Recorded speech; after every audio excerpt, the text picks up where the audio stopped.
As Christians, we believe that God has given us the responsibility to care for His creation. And indeed, it is in all our interests that we should do so. The PCC first started looking at environmental issues about 2 years ago, and now our young people have taken over the mantle for leading in environmental matters.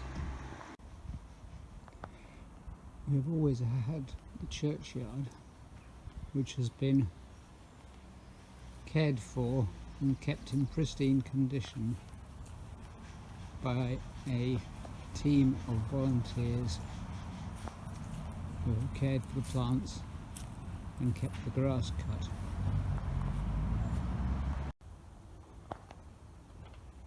We also, as a church, have responsibility for the care and maintenance of Peter's Patch, which at one time was a churchyard and is now used for community activities and for church activities. Our young people in the Breakfast Club have been particularly concerned and are particularly environmentally aware, and they have taken a lead in helping us to make the church and its surroundings a more biodiverse environment. I am in the churchyard. Here is the memorial, the war memorial, with some beautiful flowers, some really nice pink flowers. And then I'm by the church here in the churchyard. And you know what I see? I see that this churchyard hasn't been mowed. It is really messy. I think it looks beautiful. You think it looks really pretty? What do you think, Erin? I think it's quite nice to have an area just for the creatures and the animals, because it doesn't have to be perfect, and with all the plants it's quite colourful. And you said it looks really pretty. What do you see? Can we spot? Why do you think it looks pretty? There's cloves and long grass and daffodils and daisies and buttercups and all sorts of flowers which the bugs can enjoy living in and having a nice peaceful life. There's not many people come here.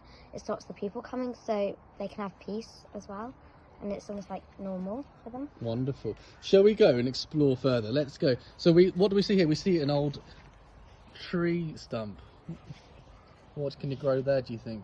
Well, this can be a good area for the bugs to like shelter, or if they need to find an area to hide or gather stuff.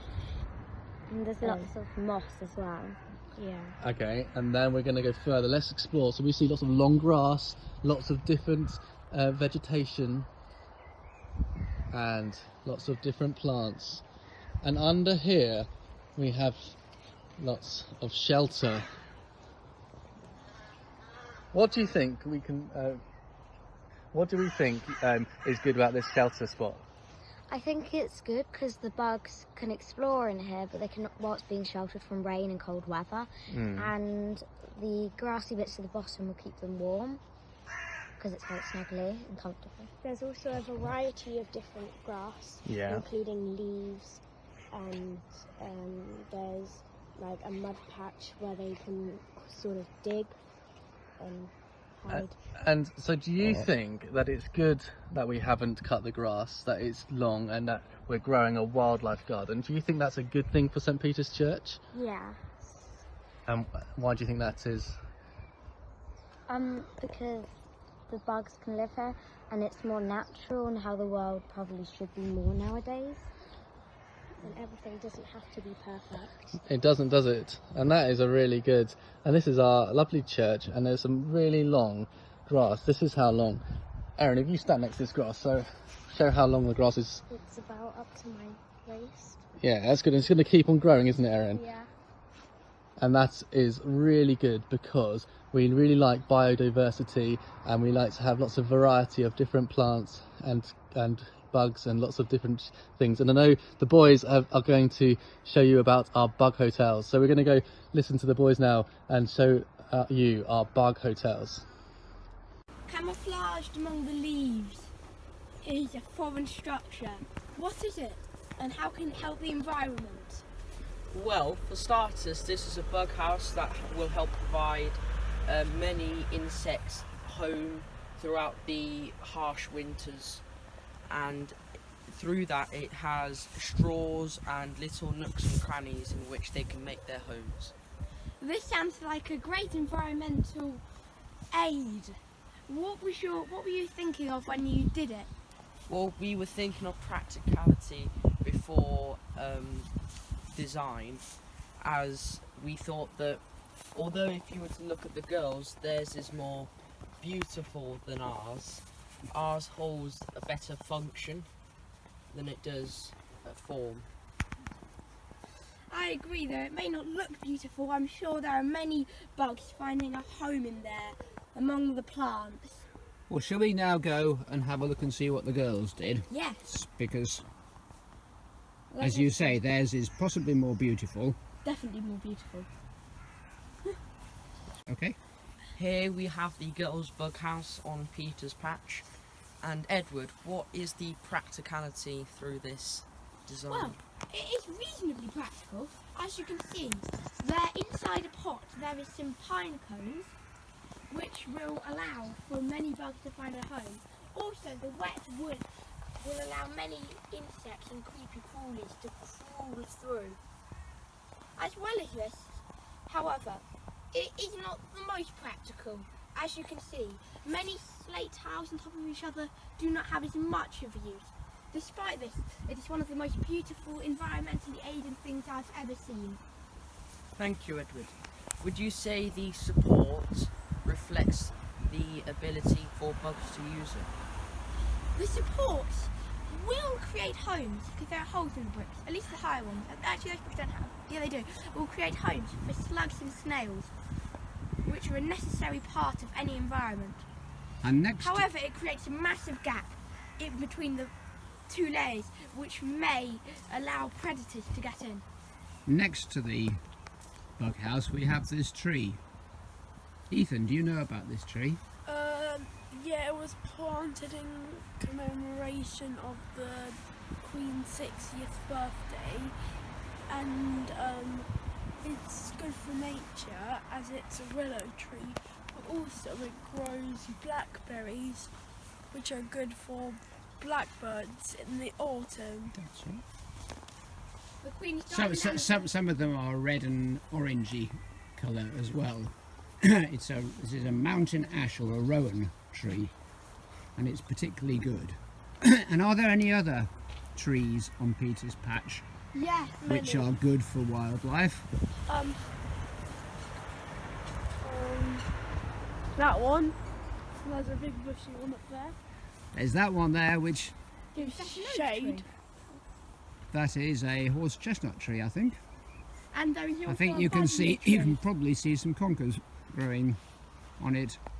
As well as this, there is a budding tree. So- Really extensive. Those small little hardy and will survive the winter months as it grows to get bigger and bigger, with flowers helping the environment massively. In what way do the flowers help the environment?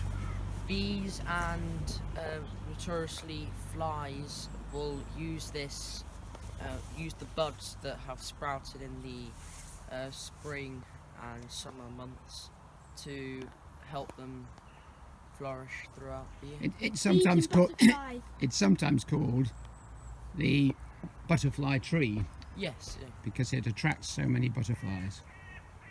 you usually see them around railways, Yeah. and this is also a place how railways have included environmentally friendly areas. The rail trains are big, smelly and noisy. The operators can choose to help the environment as well. Okay. Although this pile of logs looks simple, is it effective? Yes, because the animals that preside in the log help spread the use of fungi, since it helps them survive. I believe there are some fungi that we can see down there in the corner. Can you see this fungi throughout the walls on the side of Peter's Patch? Yes. Fungi doesn't tend to grow on walls, it tends to be on rotting vegetation. Okay. This is all these are examples. So you can see that our young people have taken the lead in caring for the churchyard and Peter's Patch to ensure that God's creation is preserved and allowed to flourish. It is now up to us to ensure that we do the same with all other areas of church life. To use a dreadful pun, it is up to us to grasp the nettle